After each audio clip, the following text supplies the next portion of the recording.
Hello students, welcome to the class. In the previous class we have discussed about the limitations of statistics. Today we will learn about distrust of statistics. Distrust, nothing but the disadvantages of statistics. First point, figures can be easily believed. Then second point, ignoring the limitations of statistics. And third, we can easily misuse the figures of statistics. The figures of statistics can be easily misused by the common man. So, common man andre uneducated persons inde persons ge athwa uneducated people ge statistics easy agi artha agala. Okay. Then inadequate samples. Inadequate stands for enough. Enough sample size irde irodrinda, ಸಾಕಷ್ಟು sample size ಇರದೇ ಇರೋದ್ರಿಂದ ನಮಗೆ ಅಲ್ಲಿ disadvantages create ಆಗುತ್ತೆ. And then lack of subject knowledge. So to be a statistician we must have deep subject knowledge. So because of all these 5 points there will be distrust of statistics. Then next, let us begin with basic terminologies which are being used in statistics, that is population. So all of you are very familiar about this term, that is population. So population andre ಏನು ಅಂತ ಹೇಳಿ already ನಿಮಗೆ ಎಲ್ಲರಿಗೂ ಗೊತ್ತಿದೆ. But statistically population can be defined as it is the totality of units under consideration. So ನೀವು population ಅಂತಂದರೆ you can take it as human population or animal population, or in animal population again you can divide the animal population like fish population or movement of fishes in the ocean, tiger population or wild animals population, and so on. Okay. So population statistically can be defined as it is the totality of units under consideration. In simple words, ನಿಮ್ಮ ಒಂದು ಶಬ್ದದಲ್ಲಿ ಹೇಳಬೇಕು ಅಂತಂದರೆ total population is nothing but total. You can say that census survey. You are familiar about the census survey. So census survey ನಲ್ಲಿ ಏನು ಮಾಡ್ತಾರೆ, each and every ಇಂಡಿವಿಜುವಲ್ನ approach ಆಗಿ ಅವರಿಂದ ಇನ್ಫಾರ್ಮೇಷನ್ನ ಏನು ಕಲೆಕ್ಟ್ ಮಾಡಿ ಅದನ್ನು ಗೌರ್ಮೆಂಟ್ಗೆ ಏನು ನಾವು ಹ್ಯಾಂಡ್ ಓವರ್ ಮಾಡ್ತೀವಿ, that is census survey or census enumeration. So population comes under that population may be human population or animal population, or it may be anything. And population can be divided into finite population and infinite population. So finite means which can be countable. ಯಾವುದನ್ನು ನಾವು count ಮಾಡಲಿಕ್ಕೆ ಸಾಧ್ಯ ಆಗುತ್ತೋ ಅದನ್ನು finite population ಅಂತ ಹೇಳ್ತೀವಿ. ಯಾವುದನ್ನು count ಮಾಡಲಿಕ್ಕೆ ಆಗಲ್ಲ ಅದನ್ನು ಇನ್ಫೈನೈಟ್ ಪಾಪ್ಯುಲೇಷನ್ ಅಂತ ಹೇಳ್ತಾರೆ. So the population which can be countable is finite population, which is uncountable is infinite population. So can you give me the examples for finite and infinite population? So the example for finite population is number of students in a class, number of working staff in a particular institute, number of doctors, number of teachers and all. Okay, that is finite population. ಯಾವುದನ್ನು ನಾವು count ಮಾಡಲಿಕ್ಕೆ ಸಾಧ್ಯ ಆಗುತ್ತೋ ಅದು finite population. And infinite population is uncountable, which cannot be countable. The best example for infinite population is number of stars on the sky. ಅದನ್ನು ನಮಗೆ count ಮಾಡಲಿಕ್ಕೆ ಆಗಲ್ಲ. ಬಟ್ ಎಲ್ಲರೂ ಇನ್ಫೈನೈಟ್ ಪಾಪ್ಯುಲೇಷನ್ ಅಂತ ಅಂದರೆ ಅದು ಒಂದೇ ಎಕ್ಸಾಂಪಲ್ ಹೇಳ್ತೀರಾ ಹೊರತು ಬೇರೆ ಯಾವುದೇ ಎಕ್ಸಾಂಪಲ್ ನೀವು ಹೇಳಲ್ಲ, ಯಾಕೆಂದರೆ ಅದು common example. But I can give many examples for infinite population like sand population. ಸ್ಯಾಂಡನ್ನು ನಿಮಗೆ ಕೌಂಟ್ ಮಾಡೋಕ್ಕಾಗತ್ತಾ? No. And hair, number of hairs, can you count? No. So that is infinite population. And I can give one more example for infinite population, that is total number of trees in the world. Trees ಅಂತಂದರೆ just ನಾನು ದೊಡ್ಡ ಮರ ಅಂತ ಅಷ್ಟೇ ಹೇಳ್ತಿಲ್ಲ, ಮರಗಳನ್ನು ನಾವು count ಮಾಡ್ಬೋದು. ಯಾಕಂದರೆ number of trees in a forest we can count, but not plants.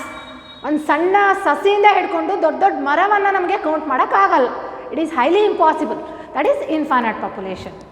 And the next term is quantitative characteristic.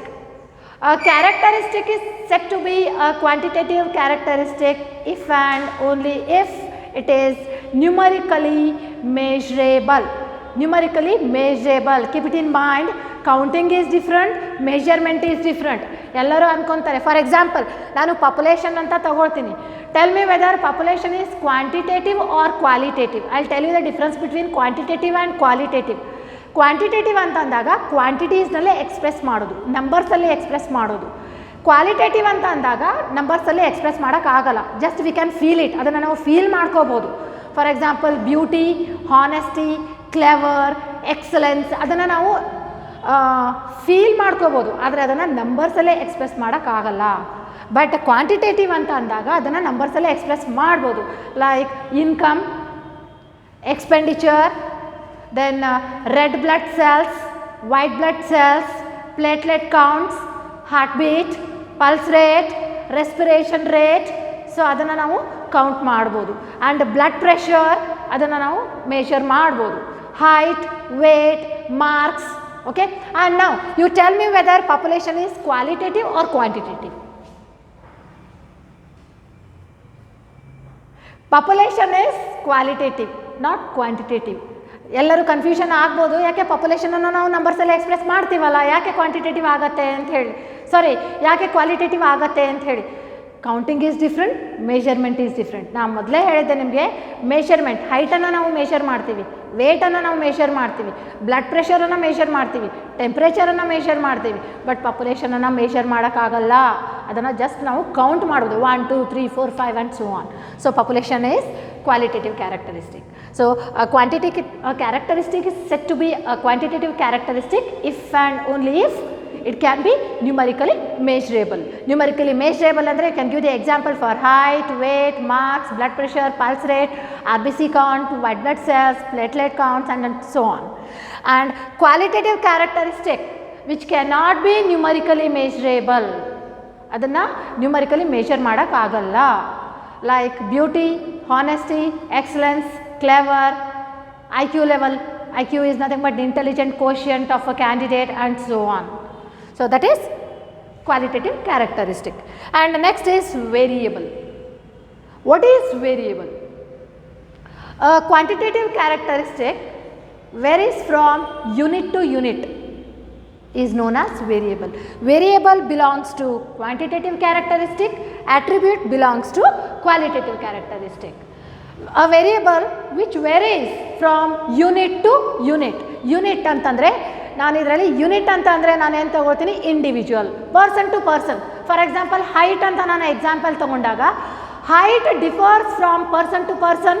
ಎಲ್ಲರದು ಹೈಟ್ ಒಂದೇ ಥರ ಇರಲ್ಲ, ಎಲ್ಲರದು ವೇಟ್ ಒಂದೇ ಥರ ಇರಲ್ಲ. ಇನ್ ಕೇಸ್ ಸೇಮ್ ಇದ್ರೂ ಕೂಡ ಪಾಯಿಂಟ್ ವೈಸ್ ವೇರಿಯೇಷನ್ ಆಗುತ್ತೆ. Even temperature also varies from morning to night, temperature also varies. So that is a variable which varies from unit to unit. A quantitative characteristic which varies, which differs from person to person is known as variable. And again under variable there are two types. One is continuous variable and second one is discrete variable. So continuous variable anta andaga which keeps on changing, adu change ಆಗ್ತಾ ಹೋಗುತ್ತೆ, ಅದು continuous. Discrete ಅಂತಂದರೆ ಅದು fixed ಆಗಿರುತ್ತೆ.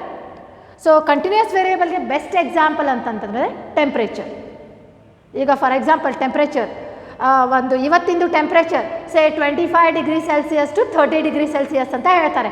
ನೀವು news ಪೇಪರ್ನಲ್ಲಿ ನೋಡಿರ್ಬೋದು, news ಚಾನಲ್ನಲ್ಲಿ ಕೇಳಿರ್ಬೋದು. 25 ಡಿಗ್ರಿ ಟು 30 ಡಿಗ್ರಿ ಸೆಲ್ಸಿಯಸ್ ಅಂದರೆ 25 ಈಸ್ ದಿ ಲೋವರ್ ಲಿಮಿಟ್, ಅದಕ್ಕಿಂತ ಕಡಿಮೆ ಆಗೋ ಚಾನ್ಸ್ ಇಲ್ಲ, 30ಕ್ಕಿಂತ ಜಾಸ್ತಿ ಆಗೋ ಚಾನ್ಸ್ ಇಲ್ಲ. But in between it ಆಕ್ಸಿಲೇಟ್ಸ್.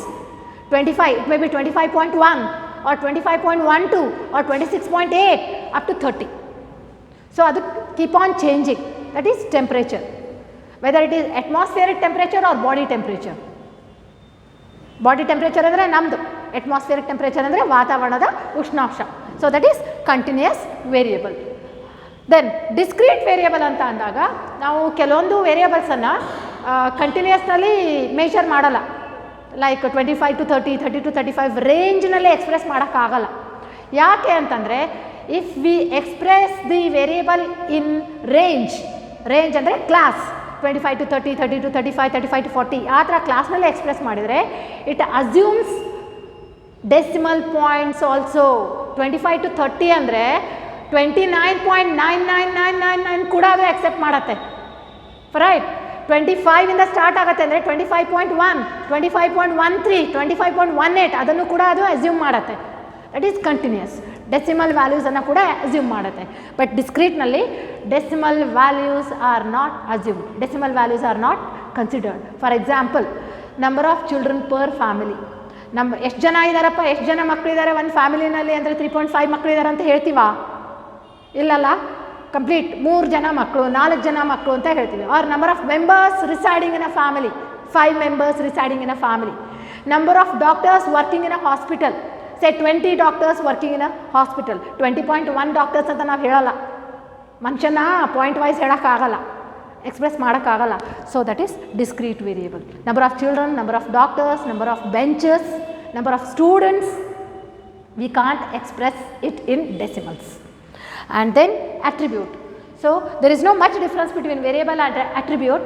Variable stands for a quantitative characteristic which keeps on changing from person to person, and here also attribute stands for a qualitative characteristic which varies, which differs from one individual to another individual. For example, beauty. ಎಲ್ಲರದು beauty ಒಂದೇ ಥರ ಇರುತ್ತಾ? ಇಲ್ಲ. ಎಲ್ಲರದು skin colour ಒಂದೇ ಥರ ಇರುತ್ತಾ? ಇಲ್ಲ. ಎಲ್ಲರದು ಇಂಟೆಲಿಜೆಂಟ್ ಕೋಶಿಯಂಟ್ ಒಂದೇ ಥರ ಇರುತ್ತಾ? ಇಂಟೆಲಿಜೆಂಟ್ ಕೋಶಿಯಂಟ್ ಎಲ್ಲರದು ಒಂದೇ ಥರ ಇರುತ್ತಾ? IQ level? No. So that is attribute. So in today's class this much is enough. In the next class we will learn about scales of measurement. Thank you.